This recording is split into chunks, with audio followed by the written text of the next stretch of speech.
Coming up on 2020 on ID, a romantic island vacation and a dark secret revealed. This is the most beautiful place in the whole world to hear the most terrifying thing you've ever learned. I just walk over there, open the door, and just blast. She was a nurse, he was a surgeon, and book writer of a thriller. And now she's about to be living a thriller with him. With bullets already planted in her house. His real-life target, his ex-wife. Suspicion would fall immediately on me, the ex-husband. His plot so chilling, she secretly takes out her cell phone and starts recording every single word. It'll be hard if not putting 6 bullets in there and spitting out her dead body. He talked about, buying a gun and hiding it and how her body was going to fall. Is she gonna slump down and die right there? 23 minutes of menace laid out with surgical precision. Hollow point, bounce around your brain. I don't know how you can listen to that recording and not realize this guy intended to kill her. This case has a little bit of everything. There's audio of what sounds like a plot. There's love, there's deception. And is there another target? I received a phone call from a gentleman wanting to use my services to locate a former girlfriend.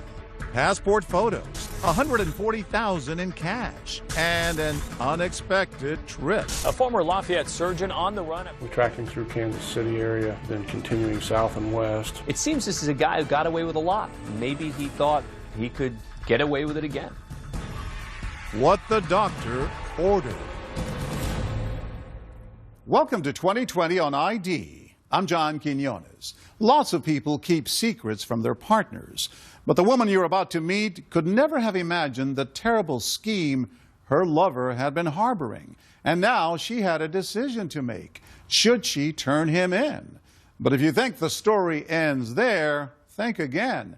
A murder plot wasn't his only secret, and that audio tape doesn't add up to an open and shut case. Was it all real or just the fantasy of an angry man? This story involves stashes of cash, a hidden life in another country, and a fugitive on the run. And as Lindsay Janis first reported in 2015, it all started in what seemed like the most unlikely of places. Welcome to Peru, Indiana. The proud 11,000 residents like to tell you about their agriculture. Favorite son, songwriter Cole Porter. And their curious claim of being the circus capital of the world. Oh, it's a lovely small town. It's filled with very friendly people. Bruce Embry moonlights as the ringmaster at Peru's amateur circus. But in his day job, he's a city lawyer and about to be the prosecuting attorney in a big top spectacle unlike anything this town has ever hosted. I've been in this criminal justice business for 39 years. By far the most fascinating case that I've seen. A former Lafayette surgeon on the run. Detectives found a gun, a bag of clothing, and gloves.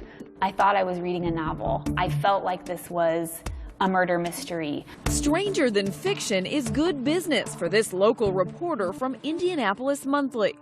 At what point did you say, oh my gosh, this reads like a Hollywood script? The most interesting part is if he was going to murder his ex-wife, how he would do it in a strategic way, down to the detail.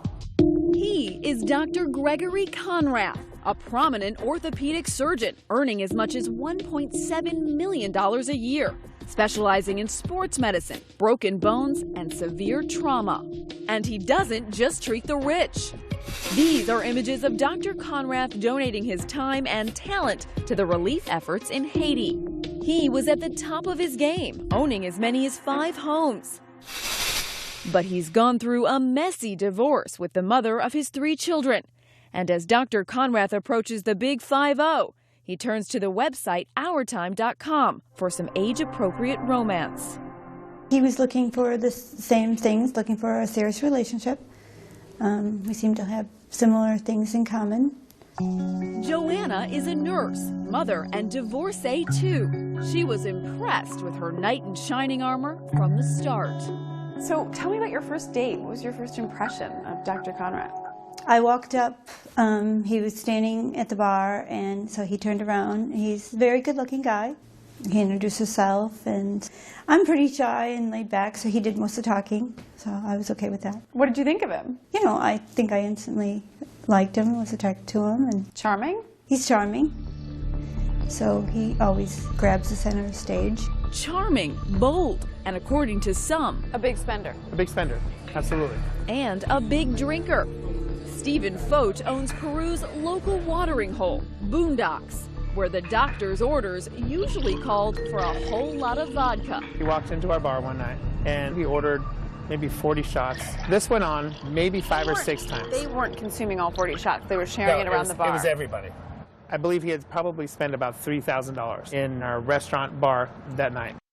He has extensive hobbies too. An avid climber, Greg Conrath is one of less than 300 people to have climbed the highest point on all 7 continents. When you climb a mountain, you're going to get views you would never get anywhere else. You can't drive to these kind of views. He even published a novel, The Children Are Finally Safe, an international spy thriller. This all has Joanna thinking she's hit the jackpot. He was always a gentleman. He always came down to pick me up. Lots of times he brought, you know, flowers or something. And at what point did you decide to take the relationship to the next level? We started dating in September, and then Christmas he said, I think it'd be fun living with you. And Joanna leaves her home and job an hour away and sets out for a new life with Greg Conrath in Peru. Soon, they're sharing everything, a house and a joint checking account. Did you meet friends of his? I met his mom, I met his children. We went to his children's games. We sat next to his ex-wife. What did you think of her, Anna? She was nice. Greg and her got along fine. What was his relationship like with his kids? It was good. We all went out to dinner together, Anna included, so we all spent a good amount of time together. So things were pretty good. Mm-hmm. Yeah. And it looked as though things were going to get even better. Were you very much in love with him? I was. We looked at rings. We went to Tiffany's when we went to Chicago. She even picked out her wedding dress. Do you like to spend money? Did he spoil you? If he felt it was cool to buy an expensive purse, then he would. So a pricey trip to Puerto Rico planned by the high-flying physician 11 months into the relationship is just par for the course. It is so beautiful. The water is beautiful. The town is beautiful. Everything is just so beautiful. A romantic getaway in paradise. But Dr. Conrath is about to shatter the relaxing tropical ambiance with talk about a very twisted way he plans to sever ties with his ex-wife. This is the most beautiful place in the whole world to hear the most terrifying thing you've ever learned. He'd had a few drinks, and we're on the top floor of the hotel, and he starts talking about Anna. Joanna thought they had an amicable relationship, but on this day, he's talking about killing his ex-wife, Anna. I've done a lot of research on that. That's why I switched my phone, by the way, because that's the only, I used it to research it, and then, nothing is traceable. Nothing. Joanna secretly reaches for her iPhone, finds the voice memo app, and hits record. An unmarked gun that has no prints. Okay. With bullets already planted in her house, which they are. Sounding callous and cold-hearted, Conrath lays out what sounds to Joanna like a carefully conceived plan to sneak into his ex-wife's house in the dead of night and shoot her, all while his children are asleep in their bedrooms. This is when the kids are in the house. The one choice is to get in the bedroom. For some reason, the kids woke up. There's lots of ways to get out. And in a chilling, matter-of-fact manner, he even talks about what will happen when the kids find Mom dead. I get out of the house, I'm scot-free, but they wake up, find Mom. Then who are they going to call? Yeah. Ambulance, police, Dad. It's not something you hear every day, and 2020 has exclusively obtained the 23-minute recording. So detailed, it could pass for an episode of How to Get Away with Murder. If I'm not on call, I can't bring my cell phone because that's traceable. Suspicion would fall immediately on me, the ex-husband. But what in the world would make the cunning Dr. Conrath want to kill? Could it be this? She has a $1 million life insurance policy in mine. I'm the beneficiary. The beneficiary because his ex-wife still trusts him. He would be the one to look after the kids if anything happened to her. She doesn't know it, but something might. His strategy? He would make it look like suicide. Because she shoots herself in the head. She kills herself. Do you have a gun that's not chasing? Yes, it's in my garage. He has a gun at our house where we live, where he invited me to live, and he's hiding it in our garage. And I mean, my mind just cannot process that this is someone I'm in love with. I just can't wrap my head around the whole thing. Where's he gonna go after? I mean, she shot herself, so it stays with her. I've never touched with my hands. Okay. Even when I took it to a shooting range, I wore latex gloves. After I do that, I put her prints on the bullets, close it, put her prints on the handle. He lays out his challenges. One thing I don't know is she gonna like slump down and die right there? That'd be ideal, but maybe she'll writhe around and start making noise. And calculates his risks. I already drove over there twice. Ready to go. Both times, I'm after. And now he says time is running out. Anna is planning to take the kids and move from the home she and Greg once shared in nearby Lafayette to Chicago, more than 2 hours away. I think the turning point when he got really, really agitated and upset was when he found out that his ex-wife had planned a garage sale at the Lafayette home. And I think it was realization that she was definitely moving. He was angry. Yes. I just couldn't register why he would be so angry about them moving, because we went to Chicago all the time. And it wasn't until we went to Puerto Rico that I understood. There was a code on the garage, that he knew in the Lafayette house. And in Chicago, he didn't have any access to get into the Chicago house. For Conrath, it seems the race is on. It has to be done before they move. Cannot be done in Chicago. There's only one other voice heard on that recording. An unassuming bartender, unwittingly adding fuel to the fire. Want one more, honey? I'll take one more. I'll give her one more. I'll drink it if she doesn't. You know Greg really well. You spent a year with him. Do you really think he was going to kill his ex-wife? Yes, there's no doubt in my mind. What do you think of this morally? I think it's justice. Two wrongs don't make a right. God's gonna strike her down. Perhaps God is listening. At the end of the recording, church bell from a nearby Catholic church. The irony is not lost on Joanna. What is with that bell? It's time for church. Time for church. Saved by the bell, literally. But what's Joanna's next move? Turn the doctor's violent rant into the police? Not so fast. Even though she knew that he was serious about doing this, for her it wasn't simple. Will she go along with the plan or blow the whistle? While you're recording him, you're not trying to talk him out of it. And Dr. Conrath has another surprise for Joanna. She is deeply in love with him and wants to know when she'll see him again. When we come back.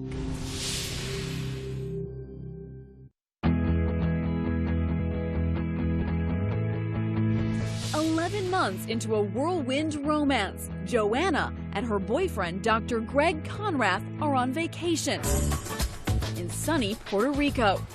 But the trauma surgeon reveals he could be planning a traumatic event of his own. Hollow point, bounce around your brain.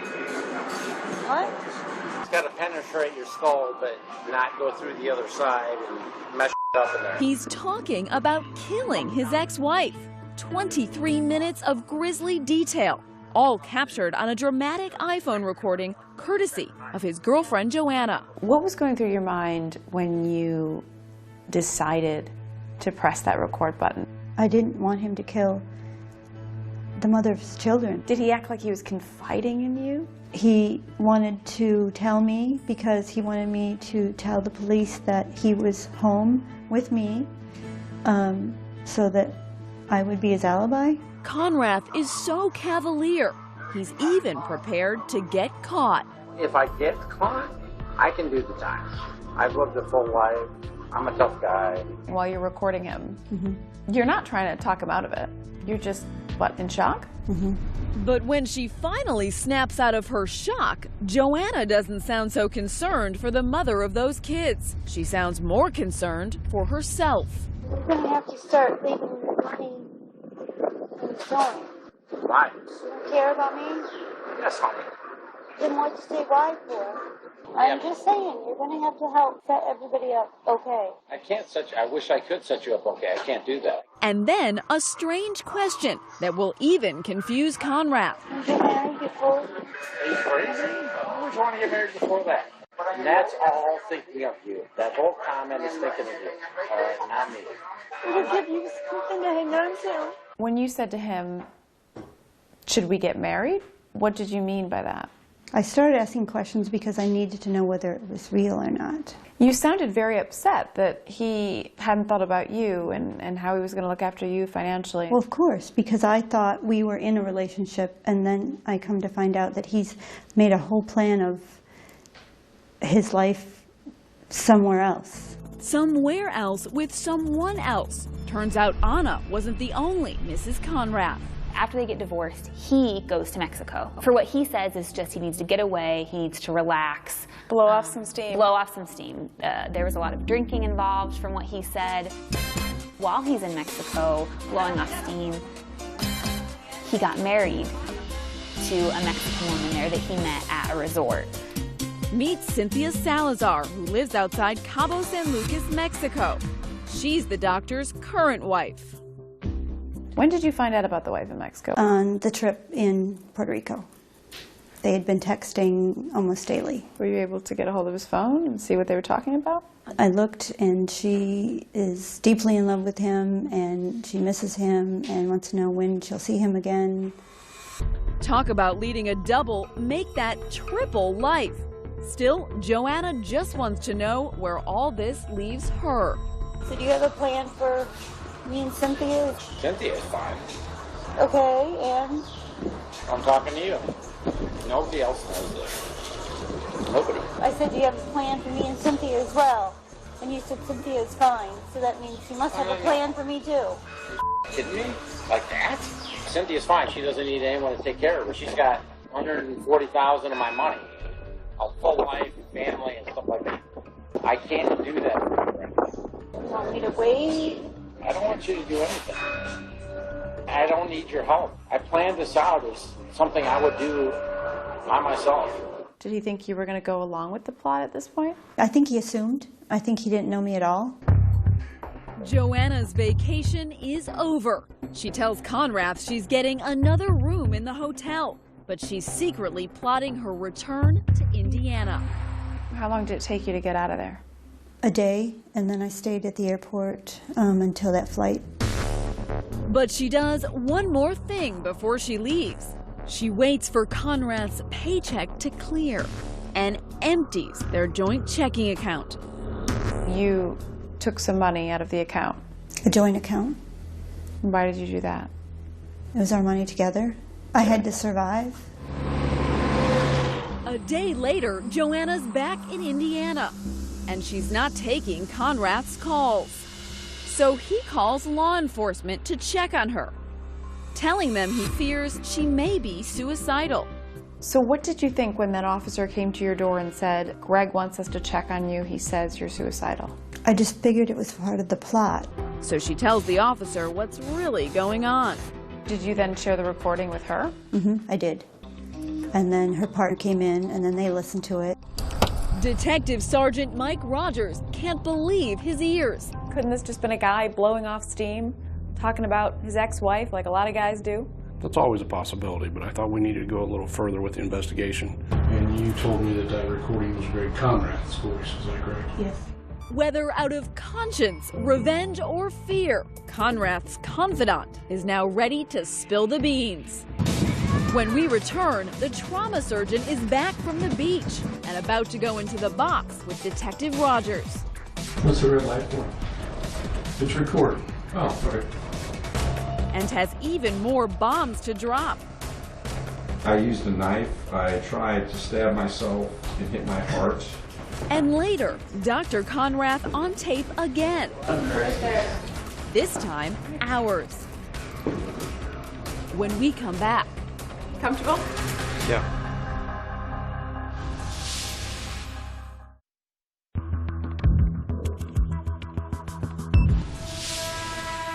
Joanna's just turned in her boyfriend, 49-year-old Greg Conrath, doctor and divorcee, with that incriminating recording about how he would kill his ex-wife. Police are concerned for Joanna's safety. Part of the information that he will have access to involves information that he's going to know came from you through just common sense and inference. So they arrange for her to live in a safe house.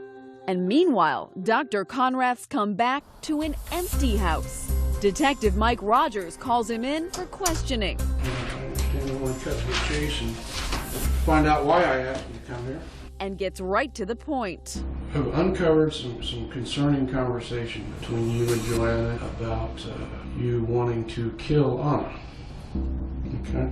I'm here to get your side of the story. And Conrath is happy to spin his own yarn. There's a difference between, like, you know, ranting about my ex-wife, or, you know, I'm sure she does the same thing about me. Sure. We're friends. But if they're actually saying, yeah, I'm seriously, you know, thinking about somehow killing her, then yeah, that's obviously a different issue. Those are the things that I want to get into. I mean, I think we can talk until we get to a point. If you want to keep talking and then we need to get an attorney, then yeah, we have to wait and get an attorney. And I can't afford one. I have $60 to my name right now because Joanna took all my money. And that's the first hint this successful Indiana surgeon who was once raking in $1.7 million a year has hit the skids, personally and financially. I had some issues with my wife, ex-wife, so she's going to move the kids to Chicago, and they're very unhappy about that. And I am too, put myself in a bad position financially. Tell me the sources of your income if you don't mind. Basically, I make $575 a year. Half of it goes to Anna, half of it goes to me. Conrath tells Rogers his ex-wife Anna cleaned him out in their divorce. Their 5 homes, retirement funds, stocks and bonds, she got them all. My attorneys were terrible, her attorneys were really good, and basically lost everything to her. Couple that with a gambling problem. Conrath makes a startling admission. He once tried to do himself in. Any suicidal tendencies in your background? Oh yeah, I tried to kill myself once when I was in Mexico. Mexico, where he met wife number 2, Cynthia Salazar. But a new romance wasn't enough to cure what ails this dispirited doctor. I used a knife. I tried to stab myself and hit my heart, and then I tried to slit my throat and missed my carotid, which I was trying to hit. I mean, pretty bad for a surgeon. Were you becoming more convinced that this was a man planning to commit murder? More convinced you wouldn't talk about the gun at all. Do you own any firearms?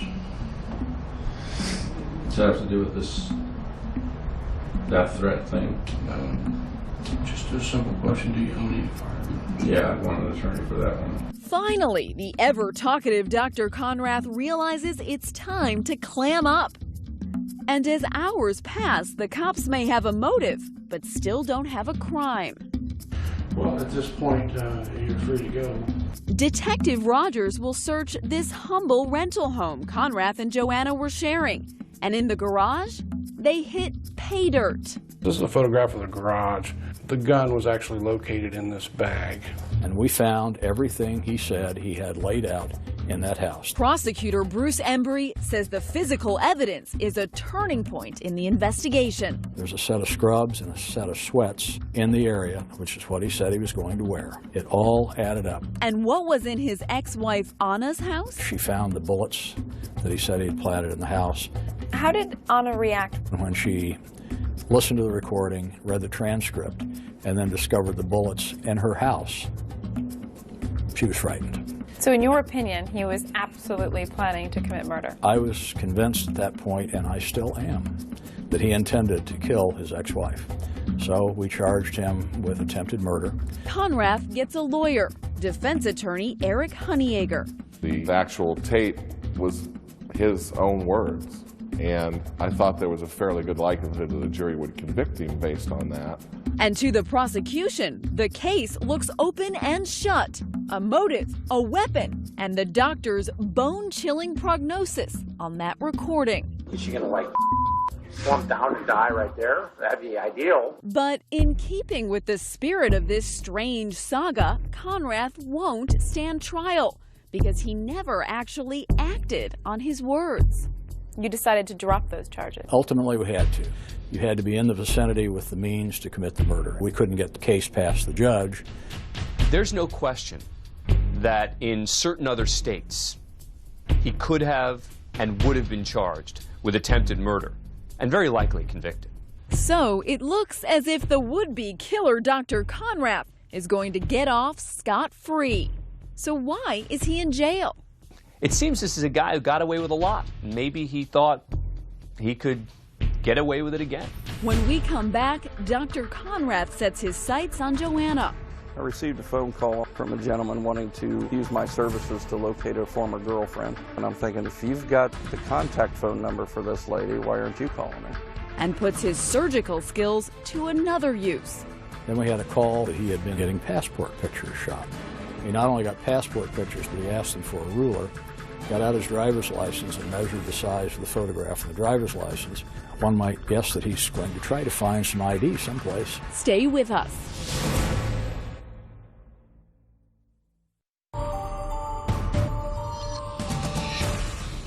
Gregory Conrath has been caught.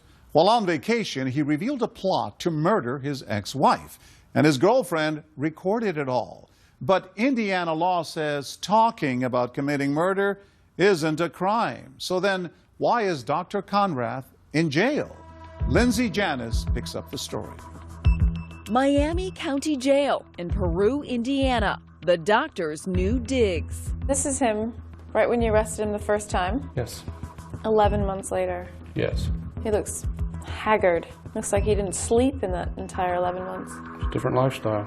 Dr. Greg Conrath, renowned surgeon and wealthy mountainer, has gone from the peaks of all 7 summits to rock bottom, cuffed and shackled in an Indiana county jail, and is ready to sit down face to face with 2020. 1 second we're on this vacation to Puerto Rico talking about marriage, and then suddenly, you know, I'm arrested for attempted murder. But in a bizarre twist, it's not that infamous recording that's landed him here. He beat that rap. You have to show intent to do it, planning and preparation. That's the definition in Indiana, at least. Case law in this state looks like your best friend. Yeah. No, instead, the story of what ultimately took the doctor from green scrubs to red prison garb is a tale all its own. But to truly understand what landed him here, you have to go back to the beginning, starting with that bitter divorce with his ex-wife, Anna. She got everything. Yeah, she got everything. That make you angry? Sure, it made me angry. Yeah, I was very unhappy. And then we ask him to recall the vacation in the Caribbean, the night he and his girlfriend Joanna are tossing back lemon drops like lemonade. Take me back to that night that Joanna recorded you. How were you feeling? We're right on the beach. You know, it's vacation, so I was drinking a fair amount. And then I just told her about this kind of, I guess, dark fantasy that I had about killing Anna. Because the person doing it's me. There's no one else that would do it. How would you describe yourself when you drink? Well, I don't talk about murder every time. I talked to her about it before when I was drinking. And she seemed to, I don't know how you'd say, get off on it a little bit, I guess you could say. Listening to the recording, it doesn't sound like a fantasy. It sounds like a well-thought-through plot and motive to kill your ex-wife. It was a fantasy that I had, and it was a detailed fantasy, yes. Do you know the difference between fantasy and reality? Yes, of course. It's a lot of it's BS, drunken BS. But then we ask him about this part of the tape. The part when he admits he'd actually gone to his ex-wife's house, but in the 11th hour, bailed. I already drove over there twice with the guy. Ready to go. And both times something happened. I can smell it out. I mean, I know when things aren't going to go right. Honestly, I know that part in the recording. I never put the gun in my car and drove over there to do it. Never, no.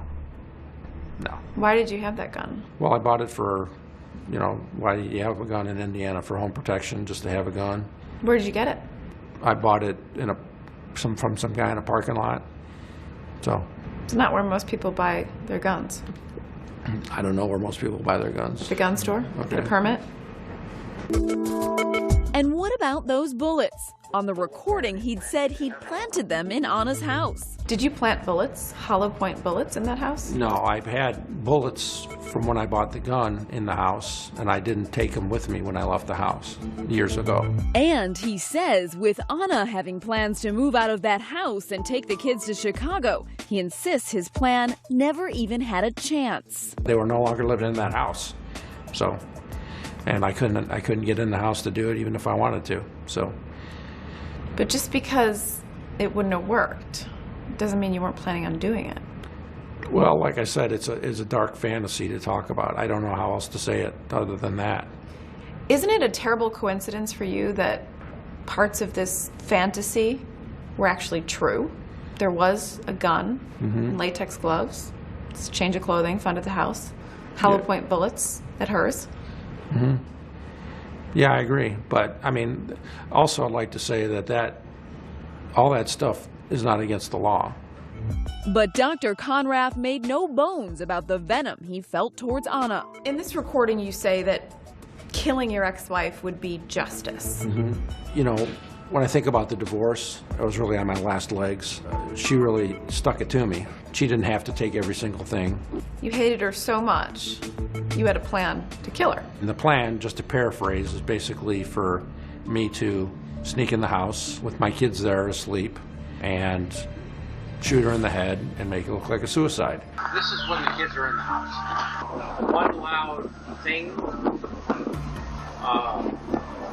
and I wake them up and they don't know why they woke up or what's going on or anything. And they go back to sleep. Why while your kids were asleep in the house? Well, the thought would be that if I could get in and out, that would be pretty solid proving that I wasn't there. It's an ugly recording. I'm embarrassed that I did it. I said those things. It's terrible. Terrible. You regret it?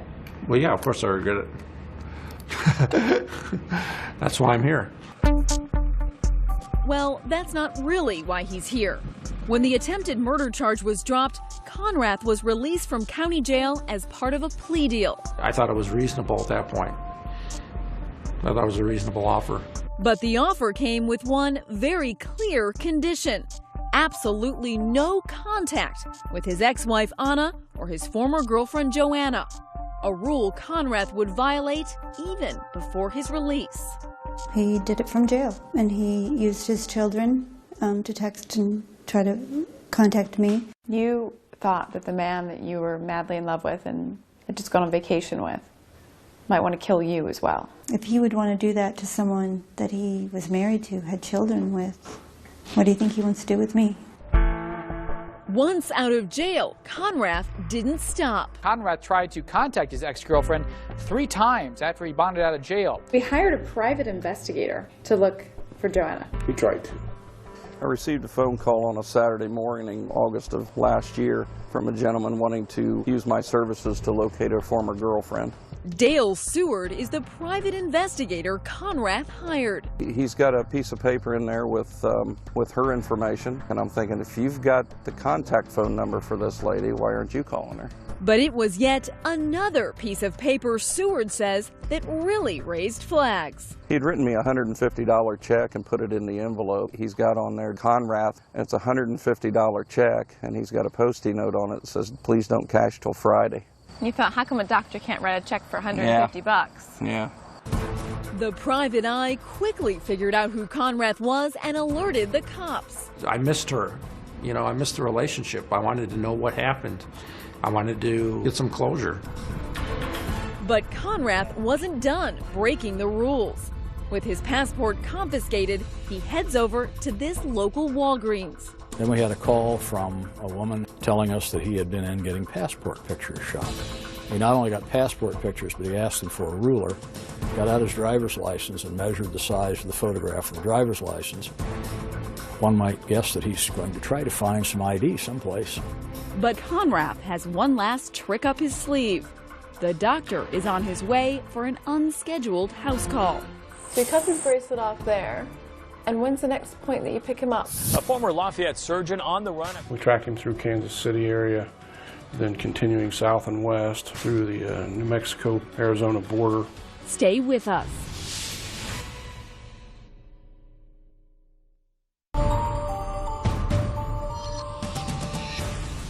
Gregory Conrath has evaded being prosecuted for attempted murder, but he has been ordered to have no contact with either his ex-wife or his ex-girlfriend, Joanna. Still, it didn't take long before he broke that bargain, and that's not the only thing he broke. Here again is Lindsay Janis.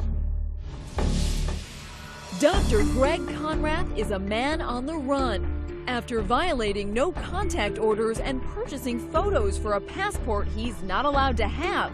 He's gone missing. My prediction was he would be in Mexico within 30 days of being released.